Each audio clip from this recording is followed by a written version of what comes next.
اس کیفیت میں اس اعتقاد کو پہنچ جاتا ہے تو اللہ تبارک و تعالی روحی دنیا میں اس کے پر اگانا شروع کر دیتا ہے. پھر وہ عالم لاہوت کو سیر کرتا ہے، عالم ناسوت سے پرواز کر کے تمام عالم کی سیر کرتا کرتا پھر اللہ تبارک و تعالیٰ کے قرب کی منزلوں میں پہنچ جاتا ہے. بسم اللہ الرحمن الرحیم.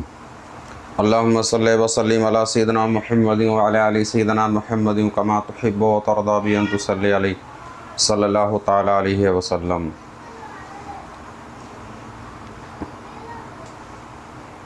صوفیہ اور صالحین اور مرید صادق کون سا ایسا عمل کرے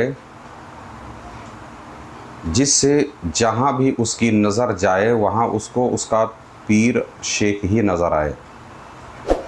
آج ہم آپ لوگوں کی توجہ اس عمل کی طرف، اس ریاضت کی طرف لے کے جانا چاہتے ہیں کہ جس کے کرنے کے بعد مرید صادق جہاں بھی نظر ڈالے گا، وہ خلوت میں ہو یا جلوت میں ہو، تنہائی میں ہو یا بازار میں ہو، جہاں دیکھے گا ہر شے میں اس کا پیر ہی جلوہ گر ہوگا، ہر شے میں اس کو اس کا پیر ہی نظر آئے گا. اب اس کے لیے کرنا کیا چاہیے؟ کس طرح کا یہ عمل ہے؟ اب اس کے لیے ضروری چیز یہ ہے کہ مرید ہر وقت اپنے آپ کو پیر کی مرید ہر وقت اپنے آپ کو پیر کی حراست اور ان کے تصرف میں خیال کرے. اپنے ہر کام کو پیر اور خدا کی عنایت اور ان کی مدد پر موقوف جانے. یعنی یہ خیال کرے کہ میرے ہر کام کے اندر، میرے ہر حال کے اندر میرا پیر اور میرا اللہ پیر کی شکل میں، اس کی تجلی کی شکل میں موجود ہے. یہ وہ عمل ہے کہ بندہ ہر وقت اپنے پیر کی ہی حراست میں خود کو تصور کرے اور انہی کے مدد کا محتاج ہر وقت اپنے آپ کو تصور کرے. یعنی ہر وقت اسی خیال میں رہے، چلے تو یہی خیال رہے، اٹھے تو یہی خیال رہے، بیٹھے تو یہی خیال رہے. یعنی ہر وقت اسی خیال، یعنی خیال پیر میں ہی وہ غرق رہے. انشاءاللہ تبارک و تعالی چند ہی دن گزریں گے کہ جہاں وہ دیکھے گا اس کے پیر کا ہی جلوہ نظر آئے گا. اس کی وجہ یہ ہے کہ پیر صورت و معانی رکھتا ہے. تم کو پیر کی صورت سے ہی تعلق ہر وقت رکھنا چاہیے، کیونکہ معنی کا فیض خود بخود تم پر جلوہ گر ہوگا. اسی لیے سرکار دو عالم صلی اللہ تعالی وسلم کی احادیث کریمہ کا ایک مفہوم میں آپ کے سامنے عرض کرتا ہوں. حکم دیا گیا امت کو کہ اپنے نبی کی طرف متوجہ ہو، صحابہ کرام کو اور تمام قیامت تک کے لوگوں کو حکم دیا گیا کہ اپنے نبی کی طرف متوجہ ہو. کیوں؟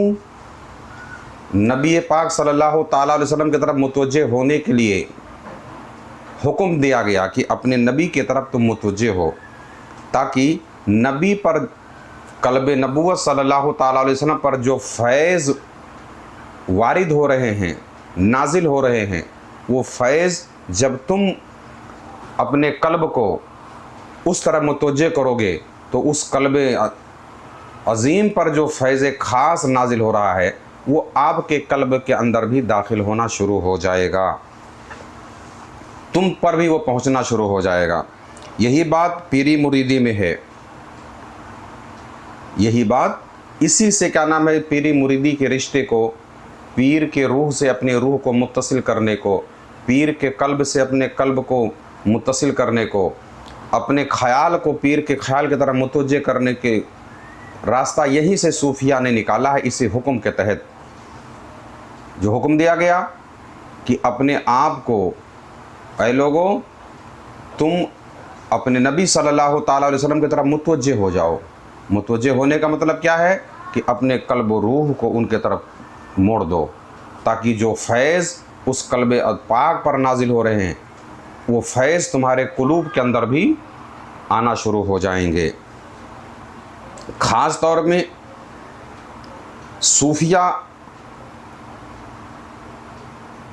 کہ اقوال بھی اسی سے ملتے ہیں۔ خاص طور میں اس میں قابل ذکر ہیں شیخ ہمدانی و منصور وغیرہ۔ ان لوگوں نے فرمایا کہ ہم لوگوں نے بھی، ان کا فرمان ہے، ان کے اقوال میں سے ہے کہ ہم نے بھی پیر کے دل میں خدا کو پایا، پیر کے دل میں ہی ہم نے خدا کو پایا، اور پیر کے ہی قلب میں ہم نے خدا کو پہچانا۔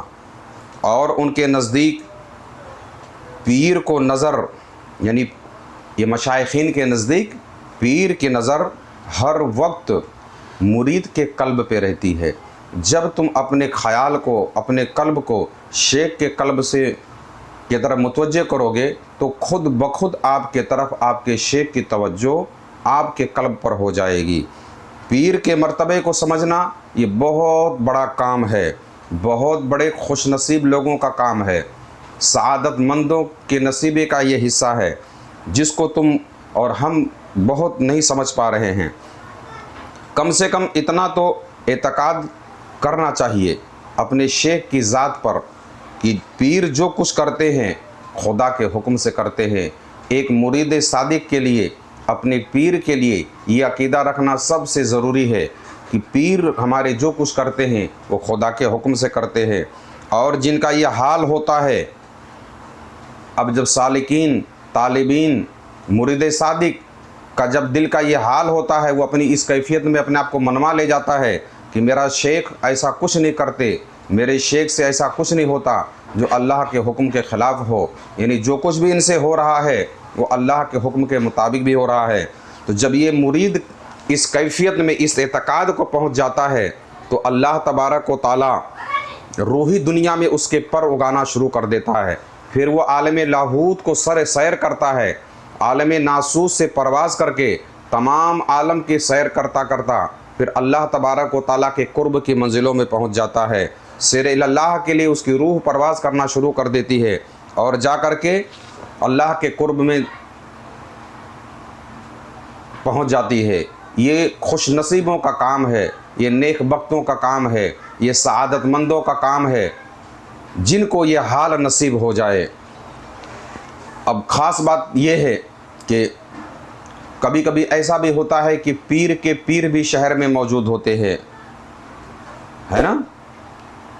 تو یہ خیال آپ دل میں یہ پیدا کریں کہ اس روئے زمین پر آپ کے پیر سے بڑھ کر کوئی دوسرا بزرگ نہیں ہے، کیونکہ جو فیض بزرگ یا ولی چاہے جتنے بڑے ہوں، جو فیض خاص آپ کو آپ کے پیر سے پہنچ سکتا ہے کسی اور پیر سے نہیں پہنچ سکتا ہے۔ اب یہ اس لیے کیونکہ فائدہ جہاں سے آپ کو زیادہ حاصل ہونا ہے، آپ کو بھروسہ یقیناً وہیں زیادہ کرنا پڑے گا۔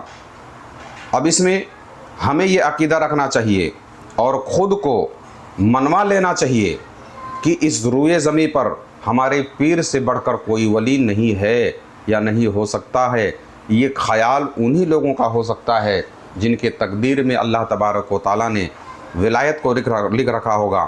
مگر اگر شہر کے اندر آپ کے پیر کے بھی پیر موجود ہوں، یعنی آپ کے دادا پیر بھی موجود ہوں، تب بھی یہی سمجھیں، تب بھی یہی سمجھنا چاہیے، یہی عقیدہ رکھنا چاہیے کہ جو فیض آپ کو آپ کے اپنے پیر سے پہنچ رہا ہے وہ پیر کے پیر یعنی دادا پیر سے نہیں پہنچ سکتا۔ یعنی جو فیض آپ کے پیر سے آپ کو پہنچ رہا ہے وہ فیض آپ کے پیر سے نہیں پہنچ سکتا۔ مگر آج کا تو اس دور میں تو پیری مریدی کا ٹوٹل فوکس ہی اسی چیز پر لوگوں نے کر رکھا ہے کہ پیر میں کوئی دم نہیں تو دادا پیر میں ہوگا، دادا پیر میں نہیں ہوگا تو پردادا پیر میں ہوگا۔